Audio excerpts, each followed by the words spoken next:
Hola, hola, ¿qué tal? Bienvenida, bienvenido. En este video vamos a revisar principalmente los símbolos matemáticos que nos aparece en la primera página de la prueba cuando vayamos a resolver la prueba, ¿no es cierto?, a final de año o en invierno, según sea el caso. Siempre en la prueba han aparecido estos símbolos que tú puedes revisar constantemente las veces que quieras. Es como por ejemplo cuando en la prueba de química les colocan en la prueba de ciencias la tabla periódica para poder consultar las veces que sea necesario. En matemáticas se coloca un listado de símbolos matemáticos para poder revisarlos. Algunos quizás los manejes, algunos te sean bastante conocidos, otros quizás posiblemente no tanto. Pero no vamos a entrar en detallar en exceso sobre algunos símbolos porque probablemente algunos los vamos a explicar con lujo de detalle, ¿no es cierto?, en las cápsulas correspondientes. Vamos a partir primero con los cuatro símbolos de las desigualdades. El primer símbolo se conoce como el símbolo menor que y se utiliza cuando queremos indicar, por ejemplo, que un número es menor que otro. Por ejemplo, 3 es menor que 7. En cambio, el símbolo contrario, que sería el siguiente, corresponde al símbolo mayor que. Y lo utilizamos para indicar que un número, por ejemplo, el 12, es mayor que el 4. Si bien es cierto, esta desigualdad que indica que 3 es menor que 7, acá tengo una relación entre estas dos cantidades, me indica que 3 es menor que 7, también la podríamos leer como que 7 es mayor que 3. Ya, son análogas. Pero en sí, ¿no es cierto? Usualmente uno está acostumbrado a leerlo de izquierda a derecha, pero también se podría leer como 7 es mayor que 3. Ahora, fijémonos que acá aparece el símbolo menor que, pero con un palito agregado acá abajo. ¿Qué significa este símbolo? Me está indicando que este símbolo representa la relación menor o igual que otro número. Por ejemplo, podríamos tener 2 es menor o igual a 8. Y fijémonos acá en el O. 2 es menor que 8, eso es cierto. 2 es igual a 8, no, eso no es cierto. Pero como es O sea, puede ser menor o igual, me sirve. ¿Vale? También podríamos tener esto. 4 es menor o igual que 4. Porque 4 es menor que 4, no. Pero 4 es igual a 4, sí, no hay ningún problema. Entonces también sirve. ¿Ok? Y análogamente, por supuesto, el símbolo mayor o igual es análogo al anterior. Podríamos tener las desigualdades, por ejemplo, 12 es mayor o igual a 8. También podría ser válido decir 12 es mayor o igual que 12. ¿Vale? Porque el igual me permite, ¿no es cierto?, establecer esta relación. Luego aparece un símbolo que tiene que ver un poquito con geometría. Este símbolo que nos indica que cuando tengo dos líneas y tengo una esquina marcada ahí como con una especie de cuadradito, acá lo que me está indicando es que tenemos un ángulo recto. Y el ángulo recto, recordar que mide 90 grados. Por lo tanto, no es usual que si tenemos, por ejemplo, dos líneas que son perpendiculares, tener la vista de un ángulo que diga 90 grados. No es lo más usual, porque para indicar en particular el ángulo de 90 grados, usamos entonces ese símbolo de la esquina, ¿no es cierto?, indicando que acá tengo un ángulo que corresponde a 90 grados o un ángulo que es recto. El siguiente símbolo corresponde al símbolo del logaritmo. Y acá indicar que los logaritmos es un contenido que, bueno, se evalúa en la prueba de matemáticas, competencia matemáticas 2.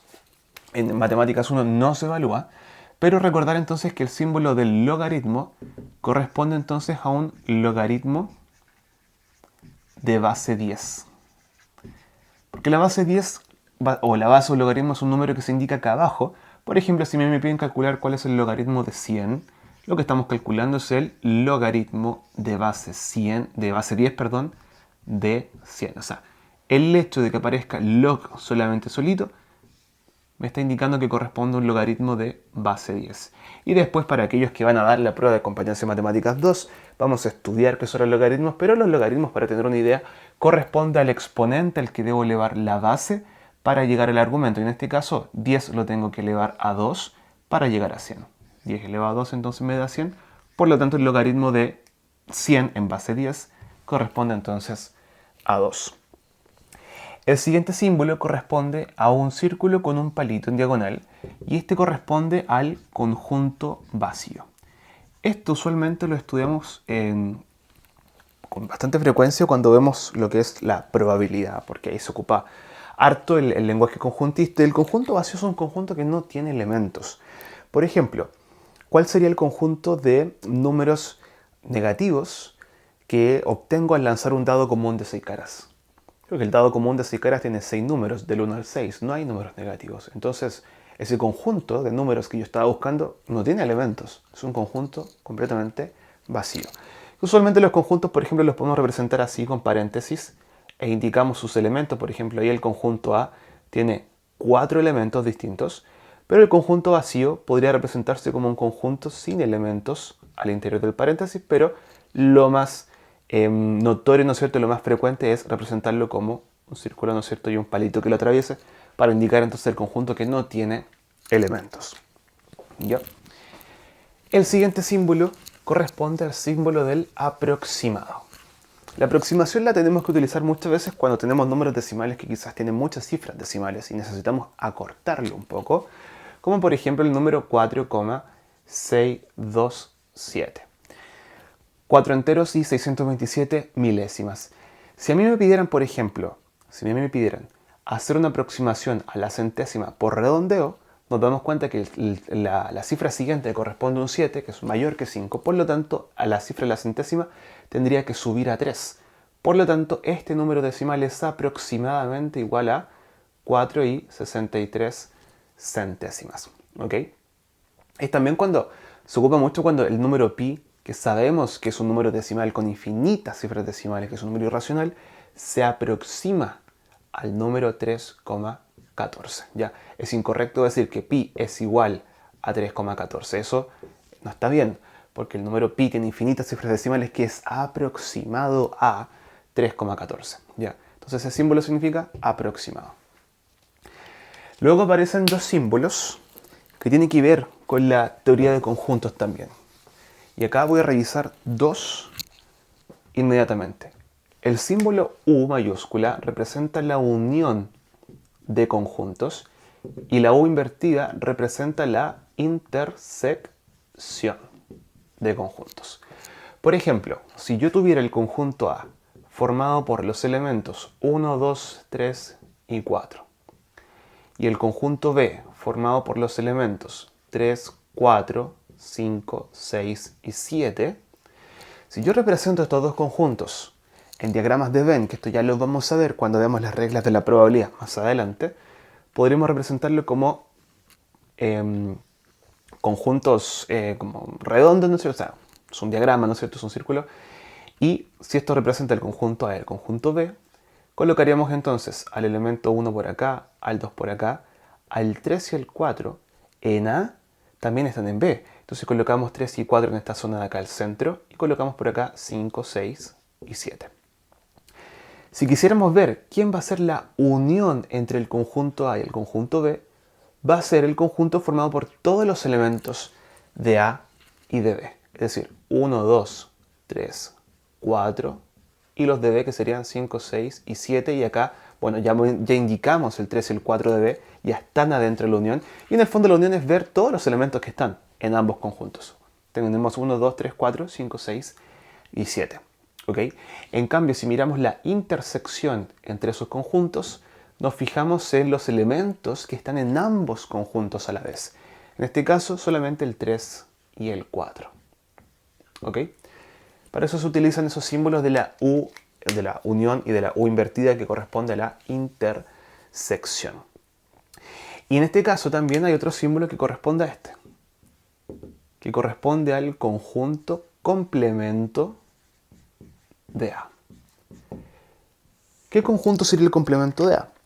Sería el conjunto formado por todos los elementos de un universo de elementos que no están en el conjunto A. Por ejemplo, supongamos que vamos a una enseñanza media, a un colegio que tiene 3 cursos por nivel, 3 primeros medios, 3 segundos medios, 3 terceros medios y 3 cuartos medios. Mi conjunto universo de elementos van a ser todos los estudiantes de enseñanza media, de los 3 primeros medios, de los 3 segundos, de los 3 terceros y de los 3 cuartos. Si me pregunto cuál es el complemento del primero medio A, bueno, el primero medio va a ser un conjunto de personas, un conjunto de estudiantes. Y si me pregunto cuál es el complemento del primero medio A, van a ser todos los estudiantes de la enseñanza media que no son del primero medio A. Es decir, todos los estudiantes de cuarto medio, de tercero medio, de segundo medio y todos los estudiantes de los 2 primeros medios restantes. De esa manera, con esos estudiantes se completa a la enseñanza media. Por eso se habla del complemento. ¿Qué le falta al primero medio A para completar la enseñanza media? Bueno, le faltan todos los demás cursos. Eso corresponde entonces en este caso al complemento de ese curso. Y el complemento de un conjunto, los elementos que no forman parte del conjunto A, pero que conforman, ¿no es cierto?, el universo de elementos. Bien, sigamos revisando algunos símbolos que nos quedan. Aparece acá el símbolo de la semejanza, o tradicionalmente conocido como la colita de chancho. Este símbolo entonces representa la semejanza entre figuras planas, y la semejanza es una relación entre dos figuras donde ambas figuras son proporcionales. Tienen las mismas dimensiones, no tienen necesariamente las mismas dimensiones, pero tienen la misma forma, ¿vale? Son proporcionales. Una podría ser más grande que la otra, etcétera, ¿vale? Y esto se ocupa bastante, bueno, en geometría proporcional, en homotesio también, en M2, así que es algo que se revisa con bastante frecuencia. También en geometría aparece este símbolo, que es una especie de línea vertical con una línea horizontal, que esto indica perpendicularidad. Y usualmente viene dado con dos rectas, por ejemplo, o con dos segmentos, por ejemplo. Nos pueden decir que la recta L1 es perpendicular a la recta L2. ¿Qué significa eso? Que la recta L1 con la recta L2 me forman ángulos rectos al intersectarse, ¿ya? Al intersectarse. El siguiente símbolo, bastante conocido, corresponde al símbolo no es igual a. Por ejemplo, 3 no es igual que 7.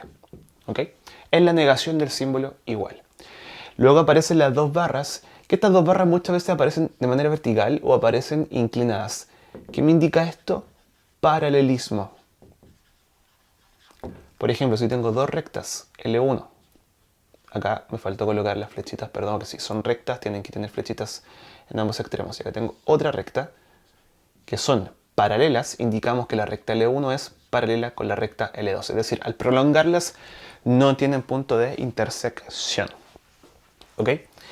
Luego tenemos el símbolo de la E mayúscula, pero bastante especial, que corresponde al símbolo del pertenece. Por ejemplo, si tengo el conjunto A formado por los elementos 1, 2, 3 y 4, el número 2, por ejemplo, pertenece al conjunto A. El número 3 pertenece al conjunto A. Pero, por ejemplo, el 8 no pertenece al conjunto A. ¿Vale? Nos sirve para indicar simplemente si un elemento está dentro de un determinado conjunto. ¿Ok? Bien. Nos quedan unos poquitos. Seguimos entonces con el siguiente. Cuando en geometría tenemos dos letras mayúsculas que se unen con una línea arriba, estamos hablando del trazo de AB o el segmento AB. ¿Y qué es esto? Tengo un punto A en una parte del plano, tengo un punto B en una parte del plano y uno con una línea recta desde el punto A hasta el punto B. Y acá tenemos entonces un conjunto de infinitos puntitos que están en línea recta uniéndome el punto A con el punto B. Y eso corresponde al segmento AB, ¿ok? Al segmento B. Ahora, si yo midiera, por ejemplo, de aquí a acá, y supongamos que acá tenemos 6 centímetros, lo que colocamos es decir AB es igual a 6 centímetros, sin la rayita arriba, porque con la rayita arriba estamos hablando del elemento geométrico, del objeto geométrico, de ese conjunto de puntos en el plano, ¿ya? Pero si no coloco la rayita estamos haciendo alusión a la medida de ese segmento. Luego acá tenemos barra vertical, X barra vertical. ¿Qué me indica esto? El valor absoluto de un número X. Esto vamos a mencionar bastante en el primer eje de números, pero ¿qué es el valor absoluto? Es simplemente la distancia de ese número al 0. Eso es todo. Ya, por ejemplo, el valor absoluto de 3, ¿a qué distancia está el 3 del 0? A 3 unidades. El valor absoluto de 3 es 3. ¿Cuál será el valor absoluto de menos 5? Bueno, ¿cuántas unidades está el menos 5 del 0? A 5 unidades. Por lo tanto, el valor absoluto va a ser 5. Como el valor absoluto es una distancia, el valor absoluto siempre es positivo o podría ser 0, porque el valor absoluto de 0 es 0. El 0 está a 0 unidades del mismo número. Por lo tanto, el valor más pequeño del valor absoluto puede ser 0. ¿Ya? Hay un error bastante frecuente que es cuando se dice que el valor absoluto siempre es positivo. Y no es que sea siempre, porque estamos olvidándonos del 0. Valor absoluto de 0 tiene que ser 0. Luego aparece acá otro símbolo que corresponde a x con un símbolo de la exclamación. Esto se revisa principalmente en la prueba de competencias matemáticas 2, en la optativa, y corresponde al factorial del número x. Por ejemplo, si tuviéramos el 3 factorial va a ser el producto de 3 por el antecesor de 3 que es 2, por el antecesor de 2 que es 1 y hasta llegar hasta 1. Y esto me va a dar 6.